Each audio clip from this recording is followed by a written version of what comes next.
네, 윤석열 정부의 의료개혁 방향을 정하는 의료개혁 특별위원회가 오늘 1차 실행 방안을 심의 의결하고 결과 발표하는데요. 현장으로 가보시죠. 네, 안녕하십니까. 의료개혁 특별위원회 위원장 노현홍입니다. 오늘 특위에서 심의 의결한 의료개혁 1차 실행 방안에 대해 말씀드리겠습니다. 의료개혁 특위는 지난 4월 출범 이후 약 4개월간 특위와 전문위원회 위원, 외부 전문가 등 100명이 넘는 인원이 참여하여 필수 지역의료 위기 극복을 위한 우선 개혁 과제를 치열하게 논의해 왔습니다. 오늘 발표하는 1차 실행 방안은 그 결과물로서 장기간 누적된 우리 의료의 구조적 문제를 개선하고 새로운 대한민국 의료로 도약하기 위한 청사진과 구체적 실천 계획을 담고자 했습니다. 오늘 말씀드릴 우선 개혁 과제는 크게 네 분야로 역량 있는 의료 인력 확충, 혁신적 의료 전달 체계 및 지역 의료 재건, 필수 의료 강화를 위한 공정하고 충분한 보상 체계 확립, 의료사고 안전망 구축입니다. 우선 역량 있는 의료 인력 확충 방안에 대해 말씀드리겠습니다. 초고령 사회 전환 등 미래 의료 수요 변화를 고려하여 중장기적 관점에서 인력 정책을 실시할 수 있도록 과학적 전문성과 사회적 수용성을 갖춘 수급 추계 조정 논의 기구 구성을 조속히 착수하여 올해 안에 출범시킬 계획입니다. 수급 추계 조정 논의 기구가 구성되면 수급 추계 전문위원회에서 전문성을 바탕으로 추계 모형과 방법을 검토하고 의사, 간호사 등 직종별 자문위원회를 통해서 의견을 수렴하여 추계를 실시할 예정입니다. 수급 추계는 의사와 간호사부터 3 내지 5년 주기로 실시하며 향후 치과의사, 한의사, 약사 등 다른 보건의료 직종까지 확대하겠습니다. 전공의가 더 좋은 환경에서 내실 있는 수련을 할 수 있도록 수련 3대 혁신을 추진합니다. 수련 체계를 혁신적 수준으로 개선하여 역량 있는 전문의를 배출하고 국민에게 질 높은 의료 서비스를 제공하겠습니다. 첫째, 전공의 수련에서 핵심 역할을 수행하는 지도 전문의가 수련 지도에 적극 참여할 수 있도록 수당 신설 등 인센티브를 강화하여 전공의 밀착 지도를 지원하겠습니다. 둘째, 의료 사고를 예방하고 수련에 집중할 수 있는 여건을 마련하기 위해 전공의 수련 시간을 적정화합니다. 내년부터 연속 수련은 36시간에서 24시간으로, 주당 수련은 80시간에서 72시간으로 단축하는 시범 사업을 실시하고 2031년까지 주당 수련 시간을 60시간까지 단계적으로 단축하겠습니다. 셋째, 다기관 협력, 수련 체계를 도입하여 중증에서 경증까지 다양한 임상 경험을 쌓고 지역 의료와 공공의료에 대한 수련 기회도 제공하여 전공의가 역량 있는 전문의로 성장하는 데 필요한 기반을 다지고자 합니다. 좋은 의사 양성을 위한 3대 수련 혁신과 함께 의대 졸업생이 지역 내에서 수련받고 정착하여 지역 의료가 살아날 수 있도록 지역의 전공의 배치를 확대해 나가겠습니다. 이후 특위 논의를 통해 인력 수급 양성 정책에 따라 배출된 의료 인력이 보다 효율적으로 활용할 수 있도록 하는 인력 운영 혁신 방안에 대해서도 검토하고자 합니다. 다음으로 혁신적 의료 공급 이용 체계 및 지역 의료 재건 방안에 대해서 말씀드리겠습니다.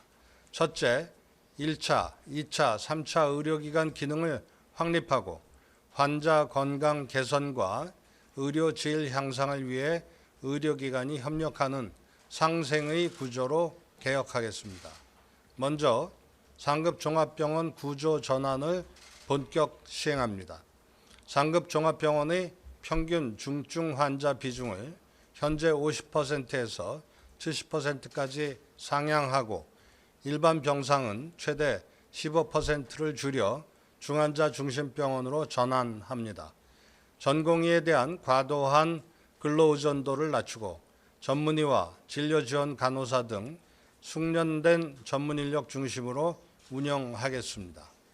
상급 종합병원의 전공의 비중을 현원 기준으로 종전 40%에서 절반 수준인 20%까지 단계적으로 줄여 나가겠습니다. 상급 종합병원이 차질 없이 중증 중심의 3차 의료기관으로 구조 전환할 수 있도록 3년간의 시범 사업을 시행하겠습니다. 지역 내 다양한 질환에 대한 포괄적 진료와 골든타임을 요하는 중증 응급 진료 역량을 갖춘 종합병원을 육성하고 복합 만성질환자의 통합적 건강관리를 하는 1차 의료 시범 사업을 내년에 도입하겠습니다. 둘째, 지역의료 인프라를 강화하겠습니다. 먼저 권역 중추병원을 집중 융성하겠습니다. 내년부터 국립대병원 등 권역 책임 의료기관에 재정을 집중 투자합니다. 그동안 국립대병원의 필수의료 투자를 저해하던 총액 인건비와 총정원 규제를 내년 1월부터 전면 혁파합니다. 내년도 교수 정원 330명 확대를 시작으로 2027년까지 1,000명까지 확대합니다. 또한 지역 의료 인력을 확충하겠습니다. 권역 중추병원 육성과 교수 정원 확대를 통해 지역 의료기관 근무에 대한 비전을 키우는 한편 계약형 지역 필수 의사제를 시범적으로 시작합니다. 이를 시작으로 지역 의료 인력 지원을 지속 확대하고 의대생, 전공의, 전문의에 이르기까지 전 주기적 지원을 강화해 나가겠습니다. 셋째, 환자의 질환과 중증도에 맞춘 의료 이용을 지원하겠습니다. 경증 환자는 상급 종합병원이 아닌 지역 병의원을 안심하고 이용하실 수 있도록 개선하겠습니다. 지역의원의 통합적 건강관리 기능을 강화하고 상급 종합병원보다 의원을 이용했을 때 비용 부담이 적은 대표 외래 경증 질환을 현행 105개에서 확대하겠습니다. 경증 환자의 의료 이용 접근성을 높일 수 있도록 비대면 진료를 제도화하겠습니다. 2차급 병원의 전문적 의뢰를 거쳐 상급 종합병원을 이용할 때 최우선적으로 진료받을 수 있도록 패스트 트랙을 운영하고 비용 부담도 낮추겠습니다.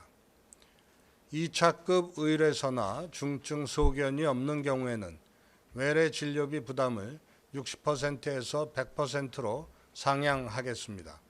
이는 보건의료 위기 심각 단계 등 비상 상황에서 우선 적용하고 이용 상황을 보아가며 단계적 확대를 검토하겠습니다. 세 번째 과제인 필수 의료 강화와 공정한 보상체계 확립 방안에 대해 설명드리겠습니다. 2028년까지 10조 원 플러스 알파의 건강보험 투자 방향 하에서 의료개혁 특위에서 심의 의결한 의료개혁 1차 실행 방안 들어보셨습니다.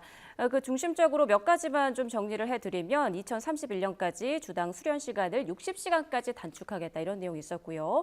상급병원의 전공의 비중을 40%에서 절반으로 줄일 것이다. 그리고 지역 의료 인력 지원을 지속적으로 확대하겠다 이런 내용 등이 포함이 됐습니다. 네, 또 필수 의료에 대한 공정한 보상 체계를 확립하겠다라는 내용도 있었는데요. 오늘 발표된 의료개혁 1차 실행 방안과 관련해서는 자세한 내용 정리되는 대로 이어지는 뉴스에서 저희가 전해드리도록 하겠습니다.